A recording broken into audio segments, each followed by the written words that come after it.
Welcome to the Finance Podcast. The topic of this episode, Thematic Investment Solutions in the ESG segment with the speakers Michael Haupt, Kenneth Lamont and René Nicolodi, moderated by Christian Trixel. Welcome, ladies and gentlemen. Greatly pleased to have you all with us today. Thematic Investment Solutions in the ESG segment is our subject of today. So I'm greatly pleased when we have all with us to have this highly decorated panel with us today. I start with Michael Haupt. He is head of AMCs and thematic investments at Vontobel. Kenneth Lamont. He is senior analyst, manager research at Morningstar, and Dr. René Nicolodi, head of equity and themes at ZKB. Myself, I'm Christian Trixel, country manager Amundi, Switzerland. I'm greatly pleased to be here with you. For the conduit of our session today, which will last 40 minutes, we will start with a short introduction of yourself. First, about yourself, about your company and your mission, so you get to know our speakers better. Then I will have a short introduction into the subject to set the context, and then we will start with the Q&A. And please, finally we are here for you, so it is your panel as our duty at the same time that you leave this room after 40 minutes with a lot of valuable information. Okay, thank you. Can I start maybe with you, Michael? Certainly. So, first of all, very happy to be here today. I'm representing Vontobel, and I'm pretty sure that everybody in this room knows Vontobel. For those of you who are not from Switzerland, we are pretty much doing everything in the financial industry value chain, from issuing structured products to asset management, fund management, towards our wealth management. I'm responsible for distributing actively managed certificates, or AMCs, and thematic investments to our institutional clients, meaning external asset managers here in Switzerland. And I'm very happy to provide you with a few information about the latest trends we have seen in terms of flow, where do we see demand from investors, and where not so much. Thank you. Kenneth? Good afternoon. My name's Kenneth Lamont. I sit on the fund research team in London for Morningstar. So it's sort of the bread and butter of our company, but as you know, we're a big data company. We own Sustainalytics as well. And I technically sit on the passive research desk, so that's where my expertise has been focused for many years, but over the last couple of years, I've broadened my remit out to cover sort of all thematic funds, so building out our view on both active and passive, and sort of how do we evaluate these funds. Thank you. René? Well, thank you very much as well for having me. My name is René Nicolodi. I'm representing ZKB, or ZKB Asset Management. So ZKB is one of the larger banks in Switzerland, obviously, and ZKB Asset Management, the second largest asset manager in Switzerland, with roughly AUMs of 255 billion.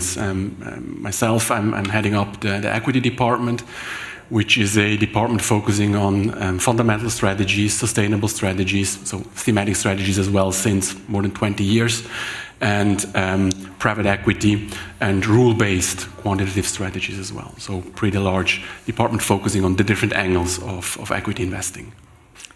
Greatly pleased to have you. So a very short note to set the context itself. I think it's fair to say that the SDGs was a foundation for ESG investments.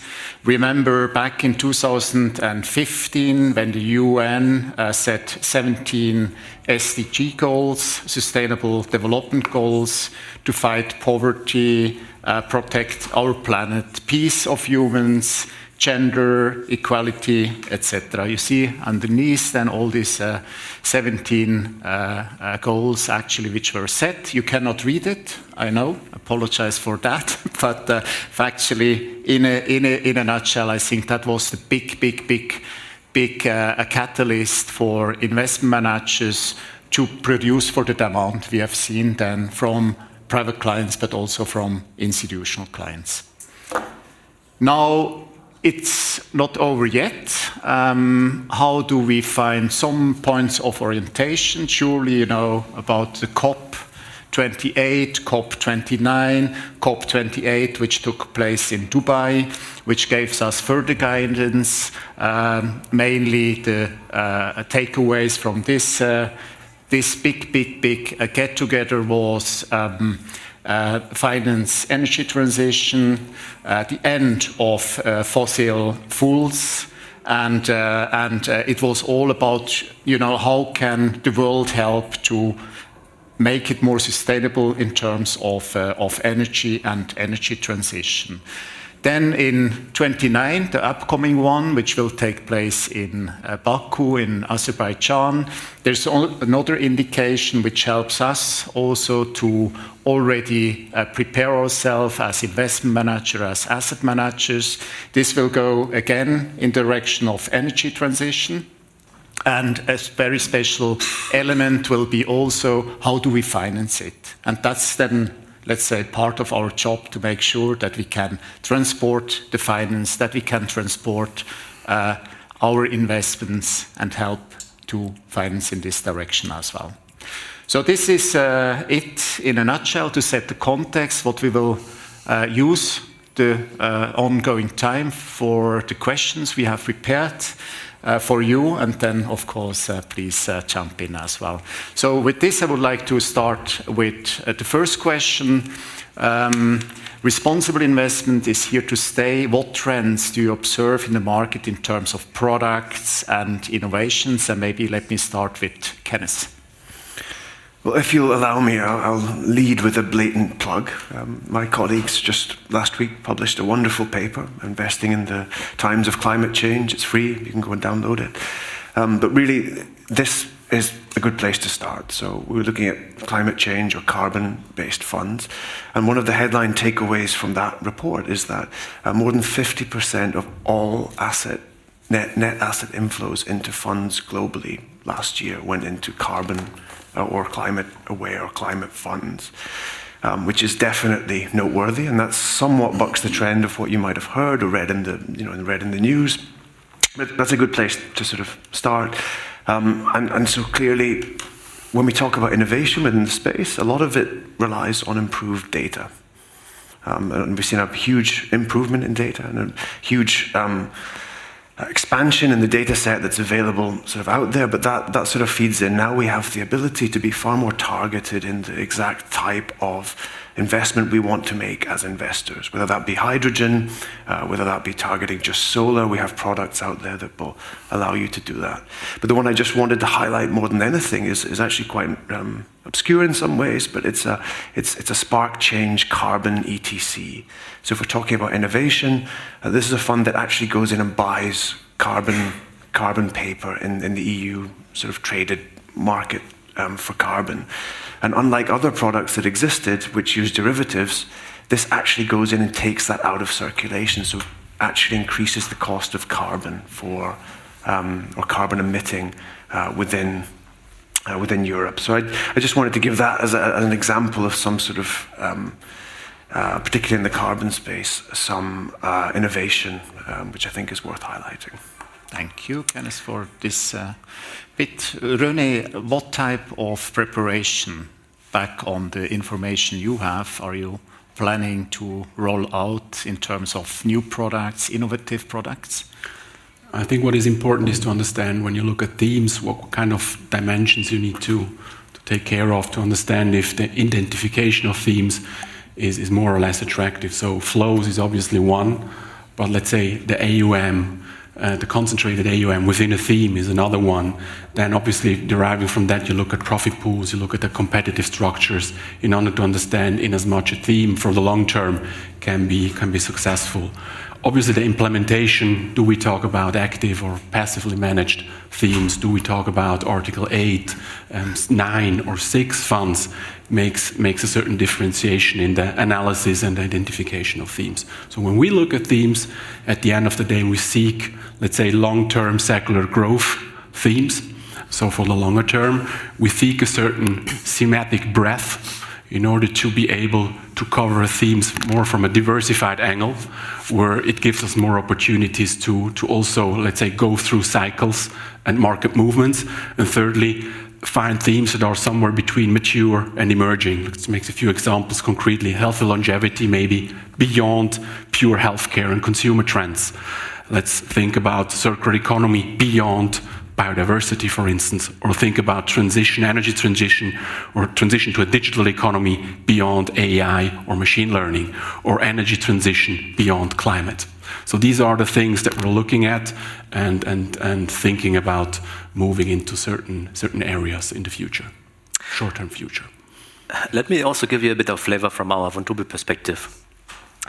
We have quite a broad offering when it comes to thematic investments. We have around 80, or in the meantime, more than 80 different open-ended investment strategies. And we have seen some 5 or 6 years back that there was a huge hype around sustainable investing, ESG investing, impact investing. We have launched Circular World, we have launched Climate Impact, we have launched in the meantime hydro, wind, solar strategies, you name all of them. But all of a sudden it stopped. There's no longer a significant demand from clients towards these strategies. And you also see it here if you go down to the fair. I mean, if you look back 2 or 3 years or even before Corona, everything was labeled green. At every booth you had something green. Everybody was talking about climate and impact. It changed. It changed towards technology, which is of course also a mega trend, which is of course also a highly relevant thematic investment. But we have gone from this sustainable things towards technology solutions and this multipolar world solutions. I'm not saying it's not coming back, but for the time being, the demand from our clients, what we see, is very much limited. Could I just chip very briefly in on that? So part of the story there is clearly related to interest rates. Thematic funds, by their nature, are trying to invest in future growth. They have a growth bias. They tend to be very sensitive to interest rates. So I think that's part of the story. Of course. It's not necessarily a change in mentality across the board, but more just taking a foot off the accelerator. So to put it very bluntly, I mean, themes are high beta, are cyclical. Markets are cyclical. Therefore, in a uptrending, risk-on environment, which luckily, usually we have that, themes are an opportunity or a good diversification in a portfolio, whereas in times of uncertainty, where the market is more shaky, maybe more risk-off, or certain insecurity is there, the beta comes down and the request from particularly wealth management clients within thematics goes back. So that's a little bit the cyclical nature of thematic investment. For the long term, I think very stable area of growth for asset managers to be in a successful way. Very interesting observations. Thank you very much. So performance is an issue. Performance is also expected, being as sustainable, impactful, sustainable, responsible as well. However, one thing which I hear more and more from investors is also how impactful are the liquid strategies in net zero, in climate-related investment vehicles as such. Is it maybe something which you observe as well, that people expect more impact, going more type of illiquid instruments, maybe more directed instrument, which are more in probably a subject of private markets? Yeah, you're absolutely right. And I couldn't agree more what René said on the cyclicality of thematic investments. But another thing which comes down to all these green strategies is that there were some sins of use, that everything was basically labeled green. Everybody had a sustainable, everybody had a green strategy. Every fund was labeled green because the demand from investors was quite there. And at the end it was clearly shown that not all green strategies were really green or had an impact at all. And what you see nowadays is, of course, also a change in view from investors, that investors are really looking for this impact. Which impact do I generate with my investment?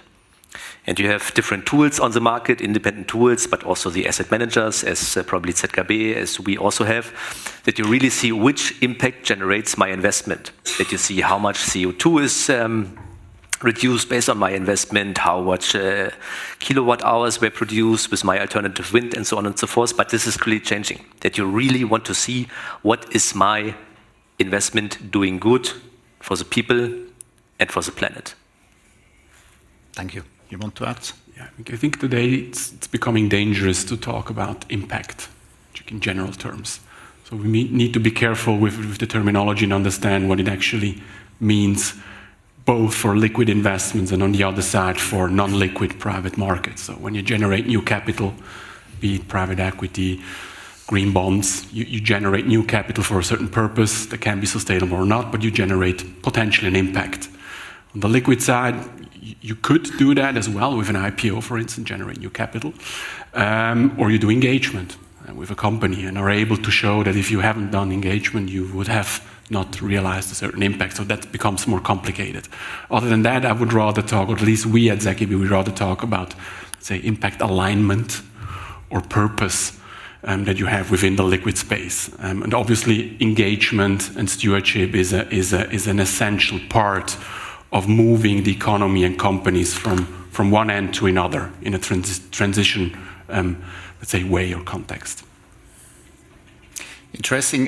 When you talk about purpose, now more and more you see upcoming passive indexing investment. So would that be exactly that they miss a purpose, or what you say, active versus passive, what you suggest them to? I absolutely think, I'm convinced, obviously I have an active head on my shoulders, but besides that, I think that both forms of implementation of a theme can nicely coexist. I would then go into the challenges, let's put it that way. I mean, themes and sub-themes are highly dynamic usually. So they play for a long term, but in between you have lots of volatility, of exaggerations, for instance. And therefore, an active approach to manage these cycles and exaggerations has certain advantages. Then the second element is growth doesn't equal profitability. Okay, it means that a lot of these companies, pure plays, are usually small, mid-cap sized companies. So you have at certain times limited data availability to understand the business models. You cannot just go rule-based. You need to understand and you need to have expertise and understanding the theme. That helps you to go into the fundamental questions, entry barriers, technology, regulation, competitive environment, in order then to make a fundamental call for or against a theme, a sub-theme, a certain company. That again helps you to manage in a downside market movement certain movements of companies and sectors, and helps you to identify opportunities on the upside. Therefore, there's a strong argument for going active into themes, because the information asymmetry and the information efficiency around themes is less than, say, SPX 500 market.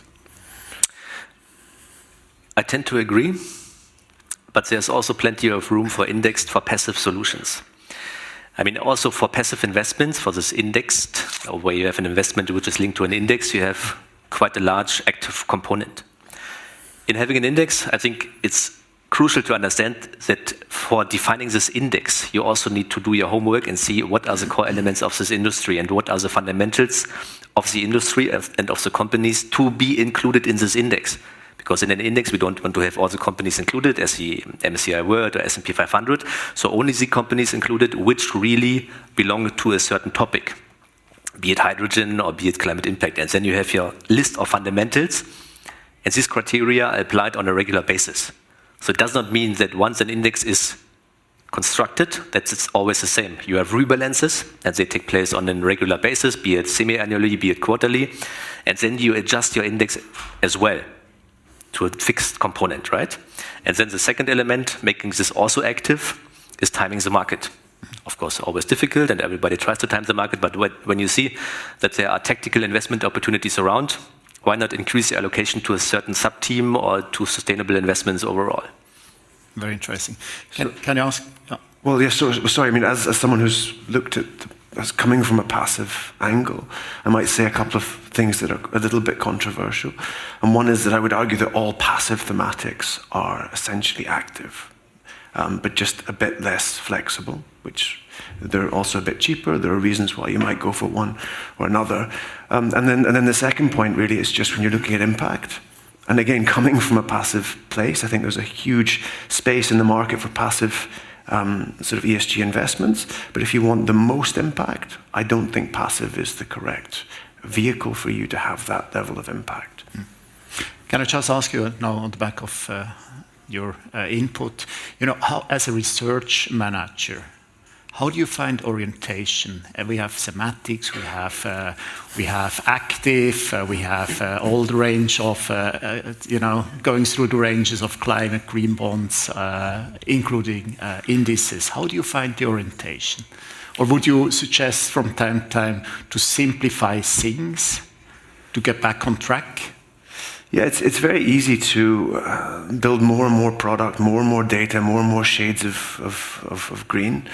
I would say that I personally built a data set just looking at thematics, and it was actually agnostic to sustainable criteria completely. So you have energy transition was a grouping that we made, but it included everything from nuclear, which again many in this room would not consider to be ESG, or energy transition metals. So as in these are tools that you can use to profit from the development of a theme, but many would argue are actually not green at all. So it's there. So I'm actually muddying the water even more here. But I'm just saying I think it matters a lot as an investor where you're coming from or where your investors are coming from. Mm-hmm. Are they looking for impact? Are they looking to take risk for that impact? Mm-hmm. And so a lot of it is how we take a complex world and frame it and make it simple and pass it down the line, I think. Maybe a very short answer from a practical point of view. I think when we talk about short, like more narrow themes, more niche themes that you want to play maybe also opportunistically in the market because you see an uptrend for the next, 3, 6, 12 months. ETFs, active, passive instruments, AMCs, whatever, are a good tool. Cheap, are there, you get exposure to the theme. If you want to go into a theme for the long term, you want to play up a certain allocation in your portfolio, you want to play climate change, water, but for the long-term secular growth theme behind it, I think it plays to select the best active approach. And then the problem becomes another one, obviously. Yeah. Who's the best? And what does it mean to be the best over a long term in a thematic context? And when you talk about, sorry to interrupt you, but talking about long-term and this long-term nature of climate impact or impact investing in general, then we are back again to the square of illiquid investments, where we have seen over the last couple of years a substantial rise in demand. We at Vontobel, it's a core talking about liquid investments. That's what we have done for many decades.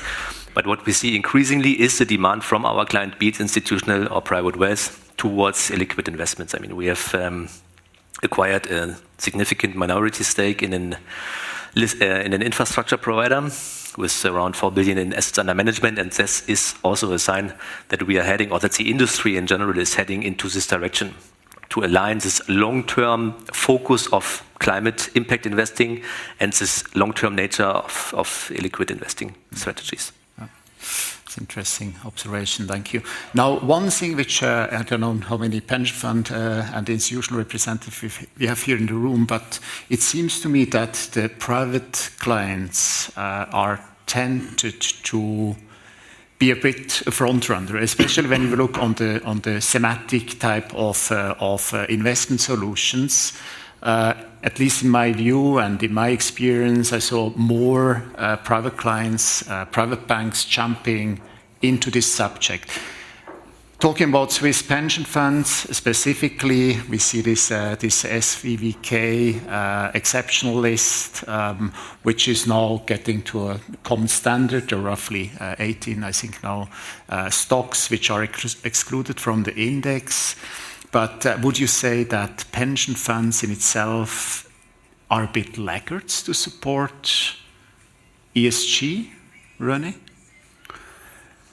Well, on the pure thematic side, obviously it's not their main priority to go into themes. That's absolutely clear. As it is not their main priority to go into alternatives, private equity, and any other alternative class. That's just not the normal playing field of the average Swiss pension fund. And you can see it by the numbers. It goes a little bit in the right direction. Well, let's take the example of private equity, 0.8, 0.9%. That's the average allocation of private equity of Swiss pension funds. Now, with the theme of sustainability, obviously, pension funds have jumped on the bandwagon because they have to, because of several, let's say, frames and contexts and regulation that is pushing them towards that topic. And with it, the theme of decarbonization, the theme of climate reduction, and with it, a series of other sustainability-related themes comes slowly but steadily into the, let's say, asset allocation framework and question of pension funds. It starts slowly, but it's moving in the right direction. I would frame it that way. So you would actually not say laggards, but it needs a bit more time. Yes. Right? And then the implementation would be probably a different one than, let's say, a pure storytelling, emotional approach that is obviously the one that we probably use most in wealth management, which is perfectly okay for a variety of reasons. On the institutional side, you approach the themes with a different mindset and different implementation and let's say, selling approach. Well, and what you can also see is that the further you go to the private client side, the more it is driven by the news flow you see every day in newspapers, Financial Times, Bloomberg, whatsoever. I mean, we have seen it 1.5 years ago when this ChatGPT thing was launched. Everybody was talking about artificial intelligence. It was, of course, already there, but nobody had an investment theme ready. And then over the next couple of months, everybody wanted to invest in anything related to artificial intelligence. So you had a lot of strategies coming up. We, of course, did the same, have been quite successful in raising money. But it's not the topic. I mean, retail investors tend to focus and invest in things what they see on a daily basis. The closer they are to a specific topic, the sooner they invest. And if you go to the other side of the spectrum, it's more focused, it's more detailed, it's more also about risk management. And this risk management, I think it's also something Kenneth can tell you, is sustainable investing or impact investing is also part of risk management, that you exclude certain types of investments where you reduce the risk in the portfolio. That is what we have observed. Yes, I think Michael's making up a great point, and pension funds tend to look at risk first. They're looking at sort of long-term trends. And it takes most of the thematic funds or propositions that are out there are high beta, high risk. It's not a natural marriage, you could argue, between the two. But actually, there is an argument that these could be held as risk reduction if you reduce your exposure to traditional energy and you increase your alternative energy exposure over time using these products. So there are possibilities, but I certainly don't see that as a widespread practice at the moment. Thank you. Now, since we are here not only to touch upon growth and shiny subjects, a bit more a sensitive one. We had recent cases, 1-2 years back now in the meantime, of greenwashing. We had then an absolutely a clear reaction from asset managers to move a lot of SFTR 9 classified funds back to 8 or even 6. Apologize, we can elaborate for the ones who do not know this taxonomy of classification. But finally, do you think that regulations are up to speed in this context, are helpful for asset managers, maybe also for investors, or you still feel it feels from time to time it's a moving target with a lot of political elements coming from the European Union? What's your view on that? Maybe, I don't know who wants to start, Kenneth, or... It's a great question. It's a sensitive question. I speak publicly quite frequently, and I say the most common question we get from audiences like you is, why can't you just make up your mind? We just want to know what's ESG and what isn't ESG.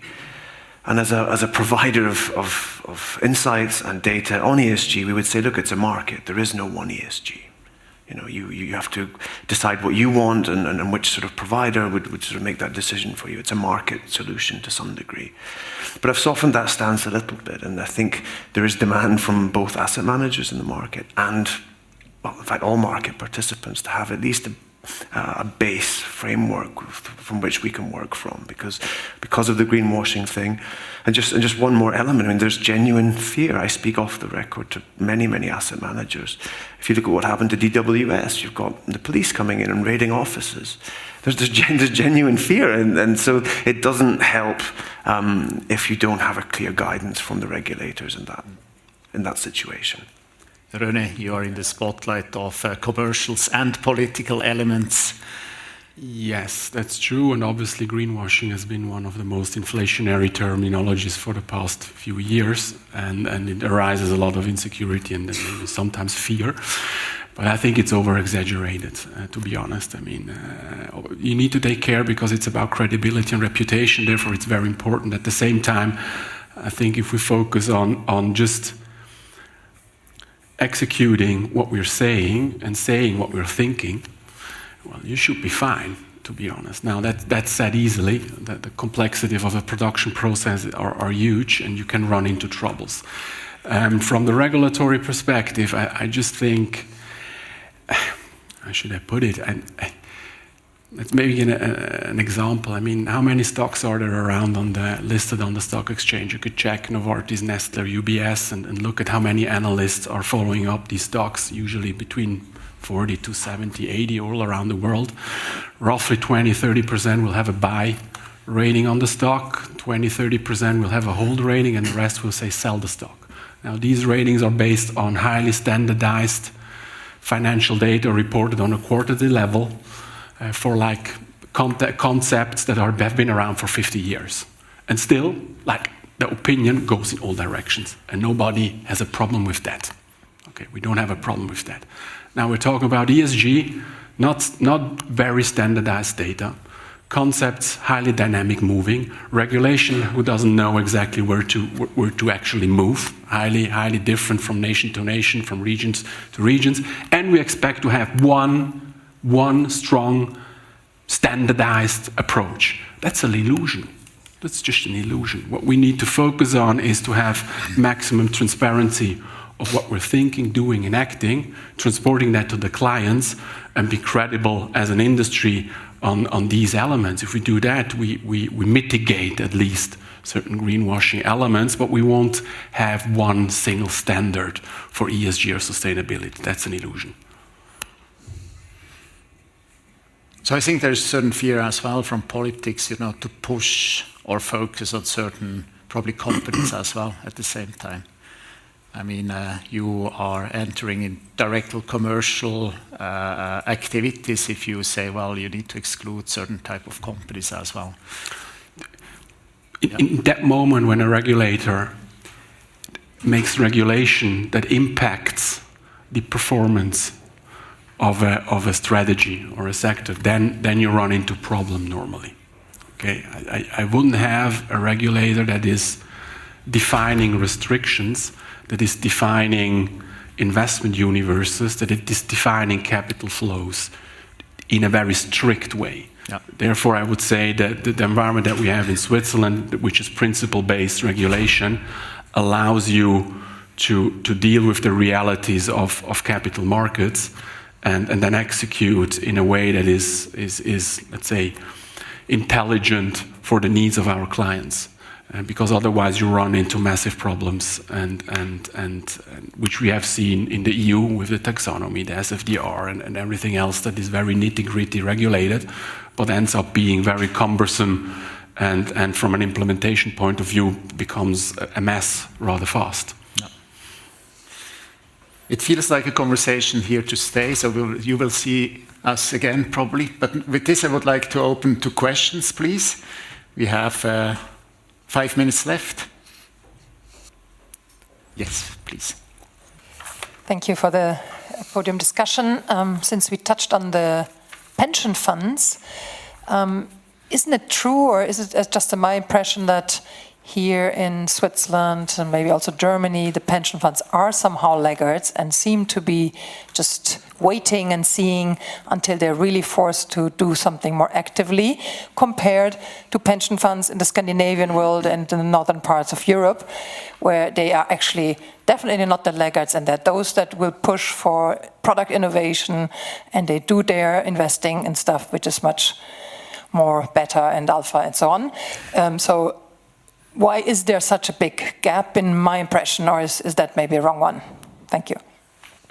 Maybe I can start to answer. I think yes, you're right in your statement. And at the same time, I think it's important to understand the reality of the pension fund markets across different regions. So I think the Scandinavian, I don't know it very well, but it's very much driven by a certain number of very large public pension funds with a very strong sustainability strategy that has been around for the past, I would say, at least 20 years, 20, 25 years, if not more. Now, the Swiss reality is we have roughly 2,000 funds, more, shrinking, but still a huge number, so very small funds and huge funds. And if you would make a distinction between the small ones and the very large ones, you would recognize that the large ones, the large public ones, would have a more advanced approach to sustainability, being in stewardship, decarbonization, and so on. Whereas the smaller, mid-sized funds have naturally a bigger problem. Why? Because it's complex. It's hugely complex, and there's no easy off-the-shelf solution for an overall strategic or tactical asset allocation which fits sustainability criteria and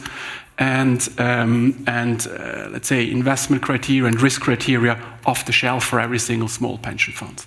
And that's, I think, that's the problem that you have within the pension funds realities in Switzerland, from my subjective perspective. Well, also from my end, I think it's a very interesting and accurate observation, and I'm too far away from regulation and from pension fund business at all. But if you compare also the different societies, Scandinavian against German ones, and also Switzerland, that they are much further in terms of 1 or 2 steps further in terms of agreeing on climate change and doing something about climate change. And if you have the pressure for basically the clients who benefit from the pension funds at the end of the day, then there is more willingness to go in this direction. There's one element which we haven't touched on today, and this is engagement. And actually, this is one area that I think pension funds, even if they're laggards, can actually have more of an impact. So that's reaching out to the companies themselves, interacting with them, putting pressure on them. Particularly if you have a huge asset base, and even if you invest in sort of broad indexes, and you're not prepared to start excluding companies because that's complicated, you might be affecting your risk-adjusted returns, etc., going forwards. But you can actually really cause some sort of problem by standing up at every single meeting and voting against certain sort of resolutions. So I just wanted to add that as well. When we talk about ESG investing, it isn't just buying and selling. There are other elements here as well, and that's particularly relevant to the pension fund space. Absolutely concord with you. I mean, just think about our position in the market in Switzerland. So we aggregate roughly 30 billion in Swiss equities, active and passive, 30 billion. That means we are among more or less every listed Swiss company, we are among the top shareholders. And you can assume that within our stewardship approach, we talk regularly with every board and executive management of every Swiss company about obviously financial topics, but as well strategic sustainability topics. So we have certain agenda points which are very strongly related to sustainability issues that behind the scenes we talk about within these meetings, and then we act upon on the proxy voting AGM seasons, and that's obviously a thing that has an impact over time. It's not a quick win, but over time it has an impact. Very important element. Use all the instruments, not only force pension funds to go in one direction, financing, investing, but also using voting and stewardship. I think that's important. Not touching about the efficiency at the moment. Small pension fund, of course, does not have all the resources in place, but factually there is a lot we can probably help to do as well from our side as investment management. Thank you very much, Michael, Kenneth, René. It was a great panel. Thank you very much, audience. Thank you. Finally, the mandatory risk warning. The content of this episode is for general information only and is not a recommendation to buy or sell any financial products. All information is supplied without guarantee, and this is not an investment advisory.